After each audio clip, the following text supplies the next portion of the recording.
வாழ்த்துக்கள் நண்பர்களே. இது நந்தவனம். நான் உங்கள் அமீர். இந்த காணொலியின் மூலமாக உங்கள் அனைவரின் சந்திப்புகளை பெரும் மகிழ்ச்சி. இது மாடி தோட்டத்தில் நாம் இப்போ நின்றுட்டு இருக்கிறோம். மழைக்காலம் ஆரம்பிக்கிறதுக்கு முன்னால் இதை சுத்தப்படுத்திடணும்னு சொல்லிட்டு நான் அல்லும் பகலமாக பாடுபட்டு இருக்கிறேன். இப்போ நீங்கள் மாடி தோட்டத்தினுடைய ஒரு பகுதியை தான் பார்த்துட்ருக்கீங்க. இங்கே எனக்கு ஒரு சிக்கல் என்னென்னு சொன்னால், நிறைய செடிகள் தோட்டத்தில் இங்கே இருக்குது. மாடி தோட்டத்தில் ஒரு நர்சரியை விட அதிகமான செடிகளை நான் இங்கே வச்சுருக்கிறேன். காய் செடிகள் எல்லாமே இங்கே இருக்குது. அடினியம், இன்னும் பல்வேறு பறவைகள் சரணாலயமாக இருக்கிற செடிங்க, பூச்சிகளுக்கான செடிங்க அப்படின்னு சொல்லிட்டு பழச்செடிங்க அப்படின்னு நிறைய இருக்குது. அப்படியே நீங்கள் ஒரு அது பார்த்துட்டே வாங்க. இந்த காணொலியின் கூட பாருங்கள். இது முருங்கை மரம், பெரிய முருங்கை மரம், முருங்கைக்காய் காய்ச்சிட்ருக்கு. மாதுளை. என்னுடைய சிக்கலே இதுதான். இங்கே என்ன நிறைய பல விதமான தாவரங்கள் இருக்கிறதுனால ஒத்தையால் நான் இதை எல்லாம் நிர்வாகம் பண்ணணும். பராமரிக்கிறது உட்பட எல்லா பணிகளையும் கவனிக்க வேண்டிய ஒரு சூழல். இதுக்கு நடுவில் நந்தவனத்தையும் பார்த்துக்கணும். இது இல்லாமல் மாடியினுடைய அடிப்பகுதியில் ஒரு தோட்டம், பெரிய தோட்டம் இருக்குது. அந்த தோட்டத்தையும் நிர்வாகம் பண்ணாங்க. 3 இடங்களில் என்னுடைய அன்றாட பணிகள் மத்தியில் இதையும் செய்ய வேண்டியது இருக்குது. பாருங்கள், மாடி மேலே நம்ம படிகள் அமைக்கிற ஒரு கூடார அமைப்போம் இல்லையா, அது மேலே இருக்கிற செடிகள் இதெல்லாமே நித்திய மல்லி, இன்னும் இந்த பரண்ட செடிங்கள்லாம் நிறைய மேலே ஏற்றி விட்டுருக்குறேன். எனக்கு சிக்கல் என்னன்னு சொன்னால், ஏற்கனவே இங்கே புறாக்குண்டுகள், கிளிகள் வளர்த்தேன். அதே மாதிரி புறாக்களையும் பறவைகளையும் வளர்த்துருக்கேன். அதனால் அதுகளுக்கான அந்த இடம் நெருக்கடி, அந்த கூண்டுகள் இப்போது தற்சமயம் அதை நான் வளர்க்குற சூழல் எனக்கு இல்லாதனால நண்பர்களுக்கு எல்லாமே கொடுத்துட்டேன். அந்த வளர்ப்பு பறவைகள் எல்லாத்தையும் கொடுத்தாச்சு. எந்த இதுவும் இல்லை இந்த சூழலில். இப்போ அது இருக்கிற இடங்களில் எல்லாமே அது மறுபடியும் ரிமூவ் பண்ணி மறுபடியும் அந்த இடத்த செடிகளை நகர்த்த வேண்டிய ஒரு சூழல் இருக்குது. உங்களுக்கும் இப்போ இந்த காலத்தில் நான் நினைவூட்டுறது என்னென்னு சொன்னால், மழை வழுக்க முன்னால் இங்கே சென்னையில் நம்ம அக்டோபர், நவம்பர், டிசம்பரில் நிறைய கனமழை, புயல்கள் சொல்லிட்டு இருக்கோம். தமிழகத்தில் நமக்கு பருவமழை ஆரம்பிச்சிடும். அந்த நேரத்தில் செய்ய வேண்டிய பணிகளை முன்கூட்டியே நமக்கு அவகாசம் 2-3 வாரம், 1 மாத அவகாச காலம் இருக்கிறதுனால நாம் இதை இப்போதுலேருந்தே தொடங்குறது ஒரு நினைவூட்டலாகவே நீங்கள் இந்த வீடியோ எடுத்துக்கலாம். நான் இப்போ என்ன செய்கிறேன்னு சொன்னால், இடம் எனக்கு நெருக்கடி அதிகமாக இருக்கிறதுனால எல்லாத்தையும் செடிகள் எல்லாத்தையும் இப்போது ஒரு வரிசைப்படுத்தாமல் முடிஞ்சளவு நான் அதை நகர்த்திட்டே இருக்கிறேன். நகர்த்திட்டு பிறகு அது அடுத்த கட்டமாக நம்ம அந்த வரிசையாக அதை அடுக்க வேண்டிய சூழல் இருக்குது. நீங்கள் பார்த்துட்டு இருக்கிறது நெஞ்சத்தை கில்லாது, ப்ளீடிங் ஹார்ட்டு. இது ஒரு 500 லிட்டர் டேங்க்கு, சின்டெக்ஸ் டேங்க்கு. இதில் ஒரு கதை ஒன்று இருக்குது. இதை பார்த்துட்டு இருக்க இந்த ஓர பகுதியில் ஒரு ஆலமரம் வளர்ந்துருந்தது. அது சின்ன மரம் தானே சொல்லிட்டு நான் விட்டு வச்சுருந்தேன். அது என்ன இப்போ வச்சு, நான் நாளாகவே இதுக்குள்ளே போயிட்டு, இந்த டேங்க்குள்ளே போயிட்டு பெரிய வேர் பரப்பி அது பெரிய சேதாரத்தை உருவாக்கிட்டு இப்போ லீக்கேஜ் ஆகிட்டுருக்கு இந்த டேங்க்கு. இந்த வேர்கள், நம்ம தாவரங்களுடைய வேர்களை ரொம்ப அண்டர் எஸ்டிமேட் பண்ணக்கூடாது. அதை குறைந்த அளவு குறைச்சி மதிப்பிடக்கூடாது. ஏன்னு சொன்னால், அதுதான் அதனுடைய இரும்பு கரங்களாக இருக்குது. இப்போ பாருங்கள், இங்கே எனக்கு இந்த டேங்கை ஓட்டை போட்டுட்டு பெரிய சேதாரத்தை விளைச்சிருக்கு. அது கொல்லவும் மனம் இல்லாமல் விட்டுருந்ததுனால என்னுடைய தவறாக நடந்து போச்சு. பிறகு இப்போது அது எடுத்துகிட்டு ரிமூவ் பண்ணிவிட்டு அந்த சிமெண்ட்டு பூசியிருக்கிறேன். இது கொஞ்சம் டேங்க்கு மறுபடியும் நான் சரி செய்ய வேண்டியது இருக்குது. இந்த டேங்கை சரி செய்து அந்த ஓட்டையை அடைக்கிறதா, இல்லைன்னு சொன்னால் இது சிமெண்ட்டு போட்டு இதை சுற்றி சரி பண்ணுறதான்னு சொல்லிட்டு இது ஒரு கவலையில் இருக்குது. இப்போது டிராகன் இங்கேயும் இருக்குது. இது மாதுளை செடி. இது நம்ம பார்க்குறது செரி பழம். அது இருக்குது ரெயின் ஃபாரஸ்ட், இது மழைக்காட்டு. இது பார்க்குறது செடி. நீங்கள் புளிப்பு செடின்னு சொல்கிற அந்த செடி இருக்குது. அங்கங்கே நாம் இடம் கிடைக்கிற இடங்கள்லாம் இது வச்சுருக்கிறேன், கேக்டஸ்ன்னு வச்சுருக்கேன். மல்லி செடிகள் நிறைய இருக்குது. மல்லி செடி கூட களைச்செடிகளும் நிறைய இருக்குது. மல்லி செடி எல்லாமே நல்ல நறுமணம் செடி. இதே மாதிரி ரணக்கல்லி, 4 உயர ஏறக்குறைய வளர்ந்து நிற்குது. கூவா புல் இது கால்நடைகளுக்கு உதவுற புல் வகை சார்ந்தது. அந்த ஜேட் பாருங்கள் எப்படி இருக்குது, எவ்வளோ பெருசாக இருக்குது என்கிட்ட. இந்த பக்கம் எல்லாம் அடினியும் அதுவும் வந்து சீரமைக்கப்படாமையே இருக்குது. சரியான பூக்கள் பூத்து கொண்டு இருக்கிற நேரம் நம்ம மழைக்குள்ளே வந்து இந்த பகுதியும் வந்து சீர்படுத்த வேண்டியது இருக்குது. இதெல்லாம் ஆக்சுவலாக வந்து இது கேக்டஸ் ஏரியா. இந்த ஏரியா முழுக்க கேக்டஸ் இருந்த ஏரியா இது. இது பார்க்குறது நோனி நீங்கள் பார்த்துட்டு இருக்கீங்க. மேலே பாருங்கள் ட்ரையாங்கிள் ஹார்ட்ஸ் ஏற்றி வச்சுருக்கேன். இப்படி என்னுடைய தோட்டம் வந்து ரொம்ப ரஷ்ஷான ஒரு தோட்டமாக மாறி போச்சு. நீங்கள் பாருங்கள் அடினியை வந்து வெட்டின ஒவ்வொரு கிளையை வந்து கட்டி நான் நல்லா துளிர் விட்டு வளருது. இது ஒரு டிசைனாக வந்து அழகாக வந்து ஒரு வடிவமைப்பாக அது அழகாக வளர்ந்துடும். இதுவும் வந்து இந்த பகுதியை ஒரு குறிப்பிட்ட அளவு செலவு பண்ணி நான் வந்து அந்த கடப்பக்கல்லை வச்சு ஸ்டெப்பாக ஸ்டேடியத்தில் உட்காருவோம் இல்லையா, அது மாதிரி ஸ்டெப் பண்ணி வச்சுருந்தேன். இப்போ அடர்த்தியனால செடிகள் நிறைய வந்து இருக்கிறதுனால அது எல்லாத்தையும் எடுத்துகிட்டு மீண்டும் வந்து நான் அதை ஒழுங்குபடுத்தணும். தொலைவாக நீங்கள் பார்க்குறது குட்டை முருங்கைக்காய் நெட்டை முருங்கான்னு சொல்லி தமாஷா நான் சொல்லுவேன். அது ஜூம் பண்ணி காட்டுறேன் பாருங்கள். இது ஒரு வகையான ஸ்னேக் பிளான்ட். இது பிறகு பாருங்கள் கலர்ஃபுல்லான ஒரு போகன் வில்லாவை பார்த்துட்ருக்கு. ஏசேட் இருக்குது, அடினியம். அந்த அடினியம் வந்து இன்னும் அழகுபடுத்தணும், நான் சீர்படுத்த விடாமே இருக்குது. அது இடையே வந்து நிறைய கேக்டஸுங்க இருக்குது. இது ஆக்சுவலாக இது கேக்டஸ் பகுதி தான். இது நல்ல ஒரு 10 அடி உயரம் உள்ள அடினியம். இது வளர்ந்து நிற்கிது. தூண் கட்டி வச்சுருக்கேன். இது நம்ம புல் தெரியும், நீரூற்று புல். இது பர்பிள் ஃபவுண்டைன் கிராஸ்ன்னு நம்ம சொல்லியிருக்கோம் இல்லையா, நம்ம கட்டிங்ஸ் எல்லாம் அனுப்பியிருக்கோம். இது இப்படி இங்கே வளர்ந்த புளிய மரமும் ஒன்று இருக்குது. இது சாலை ஓரத்தில் நடுவதற்காக காத்துட்ருக்கு. இந்த பக்கமும் நம்ம ட்ராகன் வளர்த்துருக்கோம். அது பாருங்கள், அங்கே ஏற்கனவே காட்டியிருக்கோம் ட்ராகன் மரத்தில். வேப்ப மரமும் இருக்குது இங்கே. இதே மாதிரி அந்தி சாயிற நேரம் இது, அதனால் கொஞ்சம் இருட்டாக இருக்கும். வேப்ப மரமும் மற்ற முருங்கை மரமும் அங்கே இருக்குது. இது நான் சொன்னேன் படி ஏறுற அந்த ஒரு அதுக்கான ஒரு நம்ம ரூப் ஒன்று மாதிரி கட்டுவோம் இல்லையா, அந்த இது அந்த ட்ராகன் நீங்கள் வளர்ந்து நிற்கிது. இது வந்து இண்டோர் பிளான்ட்ஸுக்காக நான் ஒரு செமிஷேடில் வச்சு அமைச்ச ஒரு ஏரியா. நிறைய இங்கே ஹேங்கிங் பிளான்ட்ஸு, அந்த ஹோயான்னு சொல்கிற பிளான்ட், அரிதான சில பிளான்ட்ஸு,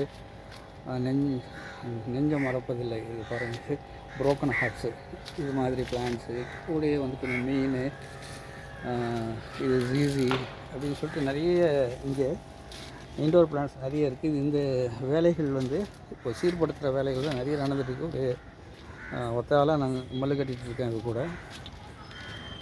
இந்த பக்கமும் வந்து நம்ம மேடை அமைச்சிருக்கிறோம். இதுவும் மேடை தான். இது எல்லாம் இந்த கடப்புகளில் ஒரு பெருமளவு செலவில் நம்ம மேடை அமைச்சிது. அழகான கலர் பாருங்கள், சூப்பர் கலரில் வந்து அடினியம் பூத்துருக்கு. இது வந்து சாங் ஆஃப் இந்தியா.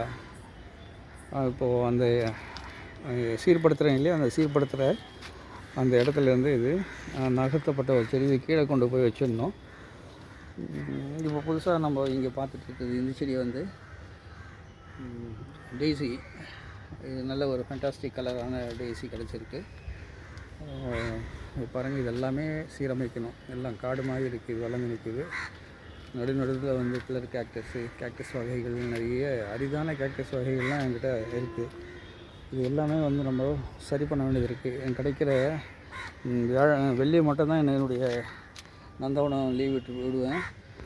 அந்த மற்ற நாள் காலையிலையும் மாலையிலையும் தான் வந்து இது சீர்படுத்தினேன். இதை இங்கே நிறைய சுகாதாரமான முறையில் மீன் வளர்த்துட்டு வரேன். மீனோட வந்து தாமரை, அல்லி போன்ற அல்லி செடிகளும் இங்கே இதில் இருக்குது.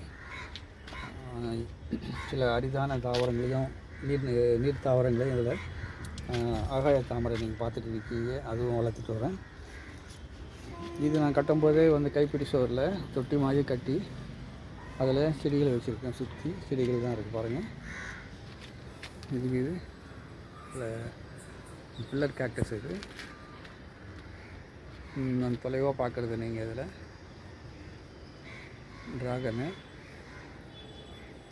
இது எல்லாமே கேக்டஸ். இந்த பக்கம் வந்து முறையான்னு சொல்கிறேன், மரமுல்லா சொல்லுவாங்க, காமின்னு சொல்லுவாங்க. அழகான பூக்கள், சரியான மனம் வாய்ந்த பூக்கள் பூக்கிற ஒரு தாவரம் இது. இங்கே நம்ம இதை பார்த்துட்டு இருக்கிறோம், அடினிய பூக்களை. அப்புறம் கிரவுண்டு ஆர்கிட் இது. நடுவில் சின்ன சின்ன சக்குலண்ட்டு இங்கே கீழே வரிசையில் வச்சுருக்கேன். இது அழகான பூக்களை தர கொடி வகை சார்ந்த ஒரு தாவரம். இது வெள்ளையும் சிவப்பும் என்கிட்ட இருக்குது. ரொம்ப கஷ்டப்பட்டு நான் தேடிட்டு இருந்தேன். கடைசியில் எனக்கு நல்ல நிறைய தொட்டியோடு கிடச்சிது. பெரிய தொட்டிக்கு மாற்றி வளர்த்துட்டு வரேன். இப்போ எல்லாமே வந்து நல்ல வளர்ந்த பருத்த ஒவ்வொன்றும் வந்து பாருங்கள் எவ்வளோ பெரிய கேடக்ஸ் கொண்ட வாட்டர் கேனே வந்து தள்ளிட்டு இருக்குது. இதெல்லாம் ரீபார்ட் பண்ணணும்னு சொன்னால் பெரிய தொட்டிகளில் ரீபார்ட் பண்ணணும். 2-3 ஆளை வச்சு தான் தூக்க வேண்டியது வரும். அந்த அளவுக்கு வந்து எல்லாம் வளர்ந்து நிற்கிற அடினியன் செடிங்க எல்லாமே. இது ஒயிட் கோஸ்ட்டை நீங்கள் பார்க்குறீங்க. இந்த வீடியோடைய துவக்கத்திலே ஒரு ஒயிட் கோஸ்ட்டு பார்த்துருப்பீங்க. இதுதான் ஒயிட் கோஸ்ட்டு. இது பாருங்கள் எவ்வளோ நல்லா வளர்ந்து நிற்கிற அந்த அடினியன் செடிகள் பகுதி. இது கூடையே வந்து கொடியும் வந்து இது கூட அணிஞ்சு நிற்கிது. எல்லாத்தையும் ரிமூவ் பண்ணி ஒரு சீல் படுத்தணும். இதுதான் முக்கியமானது. களை எடுக்கிற வேண்டிய வேலை ரொம்ப நிறைய என்னுடைய தோட்டத்தில் இருக்குது. இதுக்காக நான் தொடர்ந்து நிறைய கஷ்டப்பட்டுன்னு இருக்கேன். நம்ம ஆளை வச்சு வந்து பண்ணணும்னு சொன்னால் நிறைய கேட்பாங்க. இதுக்கு நம்மளால் முடிஞ்ச அளவுக்கு என்னென்ன பண்ணுமோ. இது பைனாப்பிளில் ஒரு குட்டி பைனாப்பிள் ஒரு வகை. இது அந்தி மல்லியும் இங்கே இருக்குது. உடைய வந்து சங்குப்பூ, இது அடுக்கு சங்கு. இது பெட்டோனியாவும் பார்க்குறீங்க நீங்கள் கூட. பெட்டோனியாவில் ஒரு வகை. இது ஏற்கனவே இந்த முறையால் அது குட்டி இது போன்சாய்க்காக வச்சுருக்கேன் நான். இது எல்லாமே மொட்டு விட்டுருக்கு. பூக்கும்போது தனியாக ஒரு வீடியோ போடலாம். இதை இது ஏசு கிரீடமில்ல ஒரு மினிக்கு அடுத்த சைஸு, இடைநிலை சைஸு. இது பூ ரெட்டு வீடியோ பாருங்கள். அடர்த்தியான ஒரு தோட்டத்தை நம்ம இருக்கிறோம். மேக்ஸிமம் உங்களுக்கு என்னுடைய தோட்டத்தை காட்டுறேன். இது ட்ராகன் ஒரு வாட்டி பார்த்தீங்க. இது வேறு இடத்துல இருக்க ஒரு ட்ராகன். இது நல்லா காய்ச்சி முடிஞ்சிருக்கு.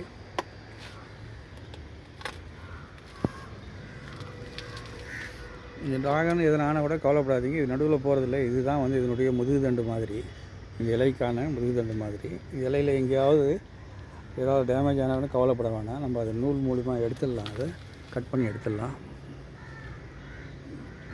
அழுகலான்னு தொலைவில் இருந்து பார்க்கும்போது தோணுச்சு. இல்லை, அழுகல் இல்லை. வெயிலுக்காக அப்படி இருக்குது.